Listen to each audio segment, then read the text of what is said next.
Coucou tout le monde. Alors depuis 2-3 jours, j'ai la nuque un peu bloquée, mais rien ne m'empêchera de vous lire la suite de mon texte policier L'Amnésique, puisque j'ai eu quelques demandes. Alors c'est parti. Le couteau que j'avais dans la main est bien l'arme du crime. Et le sang sur mes habits est bien celui de mon mari. Je ris pour ne pas pleurer. Ma vie ressemble à un cauchemar et paradoxalement la nuit je rêve de la réalité.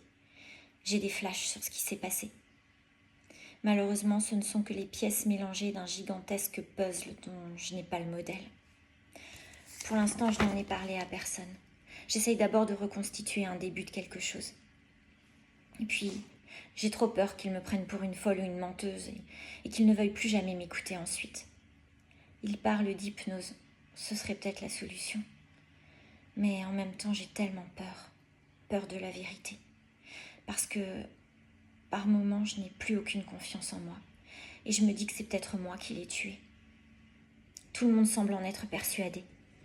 Et puis d'autres fois, quand j'ai l'esprit plus clair, je sais que jamais je n'en aurais été capable. Jamais. Il y a des nuits où j'entends mon mari me chuchoter à l'oreille « Tu es innocente, ma chérie.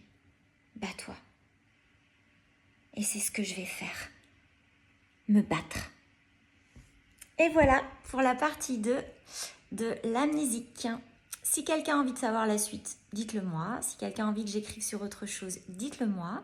Et souvenez-vous que j'ai déjà écrit des romans policiers, si vous aimez bien mon écriture. Puzzle, La légèreté des bulles de savon et L'envolée du papillon, si jamais vous avez envie d'aller jeter un œil.